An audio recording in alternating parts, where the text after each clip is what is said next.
What would have been on the menu at Jesus' birthday? For the Christmas season, we're taking a trip back in time to explore what a festive meal might have looked like back then. Hello again, and welcome back to my YouTube channel, Dr. Hanz MD.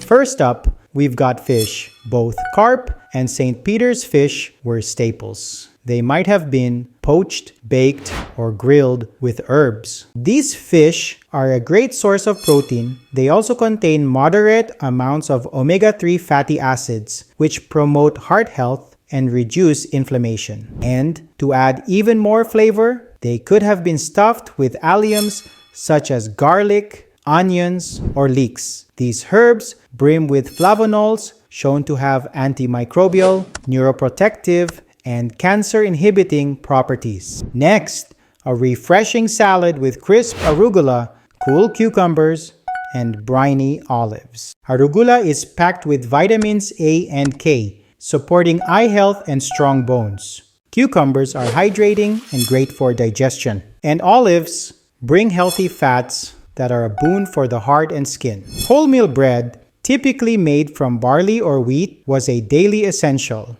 It provides carbohydrates and fiber for digestion and long-lasting energy. Dipping it in olive oil and vinegar wasn't just about flavor, it softened the bread, which was often coarse and dry back in the day. Studies show that eating healthy fats and vinegar with carbs can help prevent blood sugar spikes as they slow the release of sugar into the bloodstream. To finish, there would have been cheese.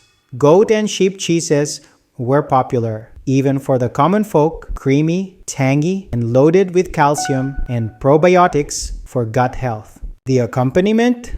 Nuts like pistachios and almonds were bountiful even then. Paired with sweet, chewy dates, figs, or juicy pomegranates, these would have been tasty treats packed with antioxidants, fiber, and healthy fats. And to wash it all down? Wine, of course. Maybe even the miraculous kind to keep the celebration going. Rich in resveratrol, a polyphenol that comes from the skin of grapes, red wine lowers cholesterol and reduces the risk of blood clots. A divinely simple meal fit for a king. These ancient ingredients are still available today. Why not take inspiration from food steeped in tradition and rooted in health? I wish you and your family a season filled with joy and good health. See you next time.